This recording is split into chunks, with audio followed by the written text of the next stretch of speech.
बिस्मिल्लाहिर्रहमानिर्रहीम। अस्सलाम वालेकुम डियर व्यूवर्स, मैं हुसैन नासिर इरशाद शाकाम यूट्यूब चैनल से। और आज की वीडियो है माइक्रोसॉफ्ट एक्सेल 2010 के मुतालिक। इसमें हम माइक्रोसॉफ्ट एक्सेल की इंट्रोडक्शन करेंगे और फाइल के डिफरेंट कमांड पढ़ेंगे। तो आइए स्टार्ट करते हैं। लेकिन वीडियो स्टार्ट करने से पहले अगर आपने हमारा चैनल सब्सक्राइब नहीं किया तो काइंडली इसको सब्सक्राइब करें, और अगर वीडियो पसंद आए तो इसे लाइक करें, शेयर भी करें और बेल आइकन भी प्रेस करें ताकि आपको हमारी नई वीडियो अपडेट मिल सके। और अपने फीडबैक कमेंट में लाजमी लिखें। तो आइए स्टार्ट करते हैं। माइक्रोसॉफ्ट एक्सेल ये एक स्प्रेडशीट प्रोग्राम है। स्प्रेडशीट का मतलब होता है कि इसमें बहुत बड़ी शीट्स होती है। ये कितने बड़े शीट्स होते हैं तो इसका अंदाज़ा हम कॉलम से करते हैं। इसमें कॉलम्स होते हैं 16,348 और इसमें रोज़ होती है 10 lakhs, ये तकरीबन 1 मिलियन होती है। और इसमें पेजेस अगर आप काउंट करना चाहते हैं तो इसमें तकरीबन 4 से 5 करोड़ तक पेजेस हो सकते हैं, जो हमारे नॉर्मल पेजेस होते हैं लेटर या A4 साइज़ के। तो इसमें हम बहुत सी राइटिंग कर सकते हैं। ये लोग पर्सनली भी यूज़ कर सकते हैं और डिफरेंट ऑफिसेज में डिफरेंट कंपनीज ये यूज़ करती है, क्योंकि इसमें बहुत ज़्यादा डेटा हम फीड कर सकते हैं। और इसमें नॉर्मल 3 शीट होते हैं। अगर आप इसमें मज़ीद शीट्स ऐड करना चाहते हैं तो ऐड भी कर सकते हैं, डिलीट भी कर सकते हैं। और माइक्रोसॉफ्ट एक्सेल के फाइल को कहते हैं एक्सेल वर्कबुक और इसके शीट्स को कहते हैं वर्कशीट। इसमें ये शीट्स बनते हैं सेल से। एक सेल के 2 नाम होते हैं। हमने इस सेल पर क्लिक किया तो इसका नाम है F3। F3 का मतलब है कि F कॉलम है और 3 नंबर इसमें रो है। और इस जगह को कहते हैं नेम बक्स। यहाँ पर हर एक सेल का नाम आता है। और इस जगह को कहते हैं फार्मूला बार, क्योंकि जब हम इधर फार्मूला टाइप करते हैं तो फार्मूला इधर नज़र आता है। इनको कहते हैं कॉलम हेडिंग्स और इनको कहते हैं रो हेडिंग्स। और ये नीचे शीट टैब्स होते हैं। और ये है स्क्रॉल बार, हॉरिजॉन्टल स्क्रॉल बार। ये है स्लाइडर, यहाँ से हम शीट्स की जूम कम या ज़्यादा कर सकते हैं।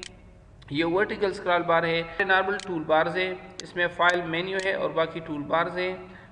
तो हम स्टार्ट करते हैं फाइल से। एक्सेल का इस्तेमाल, एक्सेल हम किन चीज़ों के लिए यूज़ करते हैं तो एक्सेल में हम डेटा एंट्री कर सकते हैं, इसमें फार्मूलाज यूज़ कर सकते हैं और चार्ट्स बना सकते हैं, ड्राइंग्स वगैरह। इसी तरह व्हाट इफ़ एनालिसिस, यानी कोई अंदाज़ा तखमीना लगा सकते हैं और भी बहुत सी चीज़ें इसमें कर सकते हैं। इसमें हम अकाउंटिंग के तकरीबन तमाम कमांड अप्लाई कर सकते हैं। फाइनेंशियल जो फार्मूलाज होते हैं, इकोनॉमिकल फार्मूलाज जो होते हैं और स्टैटिस्टिक के फार्मूलाज, ये तमाम चीज़ें हम इसमें अप्लाई कर सकते हैं। और स्टेप बाय स्टेप आप सीखेंगे। तो फर्स्ट ऑफ ऑल अगर हम माइक्रोसॉफ्ट एक्सेल का फ़ाइल बनाना चाहते हैं तो यहाँ से बना सकते हैं। पहले न्यू पर क्लिक करेंगे तो ब्लैंक फ़ाइल आ जाएगी। ये भी ऑलरेडी ब्लैंक फ़ाइल है। ब्लैंक फ़ाइल का नाम होता है बुक 1, बुक 2 वगैरह। अगर इनको हम सेव करते हैं तो MS वर्ड के तरीके से इसको सेव कर सकते हैं। सेव या सेव एज पर हम क्लिक करने से फर्स्ट टाइम फाइल को नाम दे सकते हैं, फाइल को सेव कर सकते हैं। तो इसको हम देते हैं माई फर्स्ट फाइल।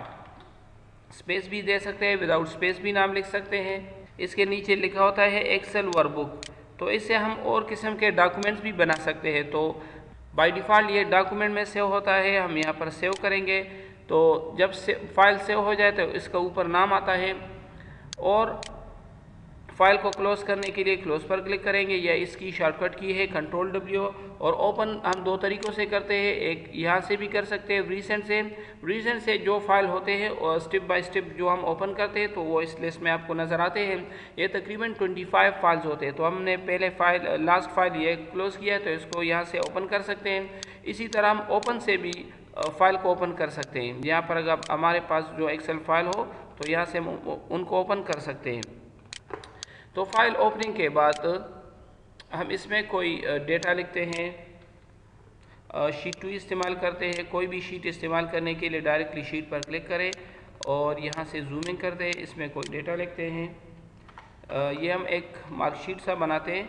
और जब आप एरो बटन से एक सेल से दूसरे सेल में ट्रांसफ़र होते हैं तो कभी कभी ये इस तरह प्रॉब्लम करता है। देखो, यानी सिर्फ ये जूम मूव हो रहा है और कर्सर मूव नहीं हो रहा। तो इसके लिए आप कीबोर्ड में स्क्रॉल लॉक बटन प्रेस करने से आप फिर नेक्स्ट सेल को और प्रीवियस सेल को एरो बटन से जा सकते हैं। तो यहाँ पर हम लिखते हैं फिज़िक्स के मार्क्स, केमिस्ट्री मार्क्स, इसी तरह बायो मार्क्स। ये हम एक टेबल बनाते हैं। इसमें डेटा लिखते हैं, इनकी ऑब्टेन मार्क्स निकालते हैं। तो यहाँ पर लिखेंगे ऑब्टेन और इनको प्लस करने के लिए इक्वल सम का फार्मूला देंगे और किसी भी फार्मूला को लिखने के बाद उसका सिंटैक्स आपको नज़र आता है। तो इसमें हम ये मार्क्स सेलेक्ट करेंगे, फिर इंटर करेंगे और जब एक ऑब्टेन मार्क का पता चल जाता है तो उस पर क्लिक करने से और फिर राइट बॉटम में जो ब्लैक प्लस होता है इसको क्लिक करने और नीचे ड्रैग करने से ये सब ऑब्टेन मार्क्स निकल आएंगे। इसी तरह अगर हम टेबल की फॉर्मेटिंग करना चाहते हैं, टेबल की सिलेक्शन करेंगे, यहाँ से बोल्ड, इटैलिक, अंडरलाइन जो नॉर्मल कमांड है, और इसी तरह बॉर्डर वगैरह भी डाल सकते हैं। अगर इसमें अंदर फिलिंग करनी हो तो ये कलर भी फिल कर सकते हैं, टेक्स्ट का कलर यहाँ से चेंज कर सकते हैं और लिखाई का साइज़ यहाँ से बड़ा या कम कर सकते हैं या बाई नंबर भी कर सकते हैं। यहाँ से इसके डिफरेंट फॉन्ट चेंज हो सकते हैं और अगर इसको काटना हो तो सिलेक्शन करेंगे और कट कमांड प्रेस करेंगे। तो कंट्रोल एक्स इसका शॉर्टकट की है।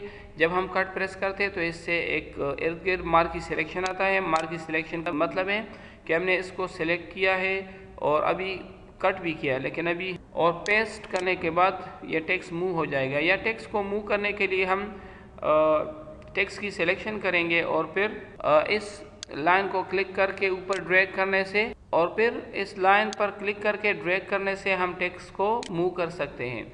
और अगर कॉपी करना हो तो सिंपल कॉपी और पेस्ट पर क्लिक करेंगे जिसका शॉर्टकट है कंट्रोल सी और कंट्रोल वी। नेक्स्ट कमांड है फॉर्मेट पेंटर। फॉर्मेट पेंटर से क्या होता है कि हम किसी टेक्स्ट को फॉर्मेट कर सकते हैं जो स्टाइल हमने ऑलरेडी शीट में अप्लाई किया होता है। तो अभी हम नॉर्मल नंबर लिखते हैं। अगर इनको फॉर्मेट करना हो तो पहले फॉर्मेटेड टेक्स्ट पर क्लिक करेंगे, फिर इस ब्रश पर डबल क्लिक करेंगे, फिर जो नॉर्मल टेक्स्ट हो उस पर माउस क्लिक करके नीचे ड्रैग कर लेंगे तो वो सारी लिखाई फॉर्मेट हो जाएगी। और फिर इस ब्रश को हटाने के लिए इसके बटन प्रेस करेंगे। अगर कॉलम की विड्थ ज़्यादा करनी हो तो मैनुअली भी इसको क्लिक करके ड्रैग करेंगे तो इसकी विड्थ ज़्यादा हो जाएगी। अभी अगर रोज़ की हाइट ज़्यादा करनी हो तो यहाँ पर क्लिक करके मैनुअल ड्रैग करेंगे तो अभी ये टेक्स्ट की डायरेक्शन हम चेंज कर सकते हैं। इसको हॉरिजॉन्टल सेंटर में रखते हैं या वर्टिकली सेंटर में या अप और बॉटम। तो ये सारे डायरेक्शंस और अलाइनमेंट के लिए है। फिर अगर लिखाई लेफ़्ट में हो और इसको हम राइट में पुश करना चाहते हैं तो इसको इंक्रीज एंडेंट कहते हैं, और अगर वापस ले जाना चाहते हैं इसको डिक्रीज एंडेंट कहते हैं। इसी तरह इस लिखाई को एंगल्स पर भी लिख सकते हैं। ये डिफरेंट एंगल से आप यहाँ देख सकते हैं, किसी भी एंगल पर प्रेस करने से लिखाई उसी एंगल में आ जाती है। और इसको नॉर्मल करने के लिए दोबारा क्लिक करेंगे। अच्छा, नेक्स्ट कमांड इसमें है राइटिंग की डायरेक्शन। एक लेफ़्ट टू राइट होती है, एक राइट टू लेफ़्ट। तो नॉर्मली हम इंग्लिश जब लिखते हैं वो लेफ़्ट टू राइट होती है, और इसमें अगर उर्दू, पश्तो, अरबिक वगैरह लिखनी हो तो राइट टू लेफ़्ट होती है। और कंटेक्स्ट से ये होता है कि हम जो भी लैंग्वेज इस्तेमाल करते हैं वो अपने डायरेक्शन पर आएगी। जिस तरह अगर हम इंग्लिश लिखते हैं तो इसमें भी लेफ़्ट डायरेक्शन है। अगर हम इसको कन्वर्ट करते हैं अल्ट शिफ्ट से दूसरी लैंग्वेज में, सब अरबी में, तो अभी ये राइट टू लेफ़्ट डायरेक्शन हो गया। बाय डिफ़ॉल्ट ये होता है कंटेक्स्ट पर। फिर है next command wrap text. Wrap text से क्या होता है, अगर हम एक लिखाई लिखते हैं, टेक्स्ट को इसमें एडजस्ट करना हो कॉलम में हॉरिजॉन्टली नहीं बल्कि वर्टिकली, तो रैप टेक्स्ट पर क्लिक करेंगे तो वर्टिकली एडजस्ट हो जाएगी।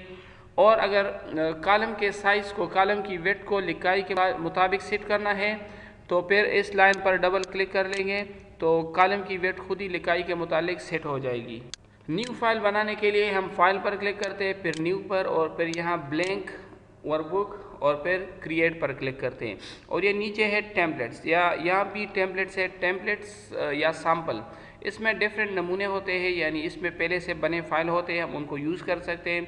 तो पहले सैम्पल टेम्पलेट पर क्लिक करते हैं। ये ऑफलाइन टेम्पलेट है, तो हम इसमें क्या बना सकते हैं, ये बिलिंग स्टेटमेंट है, blood pressure tracker, expense report और डिफरेंट टाइप के डॉक्यूमेंट्स पहले से बने हैं और इनमें हम काम कर सकते हैं। इनमें ऑलरेडी फार्मूलाज वगैरह सेट होते हैं। तो लेट्स सपोज हम पर्सनल मंथली बजट इस्तेमाल करते हैं तो यहाँ से क्रिएट करेंगे तो ये एक टेम्पलेट से फाइल बन जाएगा। इसको सेव करने के लिए वही नॉर्मल सेव का कमांड यूज़ करेंगे और फिर किसी भी नाम से हम इसको सेव कर लेंगे। तो इसमें सारे फार्मूले लिखे हैं और फार्मूलों का यहाँ से पता चलता है। जब किसी फार्मूला पर क्लिक करते हैं तो फार्मूला बार में उसका फार्मूला नज़र आता है। तो पर्सनल मंथली बजट के लिए हम ये सारी चीज़ें इसमें यूज़ कर सकते हैं। और अगर मज़ीद टेम्पलेट चाहिए और अगर हमें ऑनलाइन टेम्पलेट चाहिए तो office.com से हम ले सकते हैं, यहाँ पर डिफरेंट टेम्पलेट से इसमें हम सेलेक्ट करते हैं इनवाइस को। तो इसमें डिफरेंट इनवाइस इंटरनेट से आपको नज़र आ रहे हैं और आपको जो चाहिए आप वो डाउनलोड भी कर सकते हैं। अगर हमें ये सेल इनवाइस, ये सर्विस इनवाइस है, ये चाहिए या सेल इनवाइस चाहिए और इसमें डिफरेंट टाइप के बिल और इनवाइसेस सारी चीज़ें हैं, तो हम यहाँ से सेलेक्ट करके डाउनलोड करेंगे तो ये नेट से डाउनलोड हो जाएगा। और इसका साइज़ भी A4 या लेटर साइज़ होता है। यहाँ से हम इसकी प्रिंट प्रीव्यू भी देख सकते हैं। तो देखो ये बनाया इनवाइस है और इसमें हम अपना डेटा लिख सकते हैं, यानी किसी कंपनी को बिल देना हो और डेट वगैरह, अपनी कंपनी का नाम और लोगो भी आप इधर दे सकते हैं। और इसी तरह इसमें किसी चीज़ की क्वांटिटी, डिस्क्रिप्शन, यूनिट प्राइस, और वो खुद ही फार्मूला इन पर अप्लाई होता है, ये खुद ही कैलकुलेट होते हैं और आप इसको सेव भी कर सकते हैं किसी भी नाम से कंप्यूटर में। अच्छा, तो न्यू के ज़रिए हम, और इसका शॉर्टकट की है कंट्रोल एन से भी हम नया फ़ाइल बना सकते हैं। तो इस वीडियो में इतने कमांड काफ़ी है, बाकी कमांड इंशाल्लाह नेक्स्ट वीडियो में पढ़ेंगे। अल्लाह हाफिज़।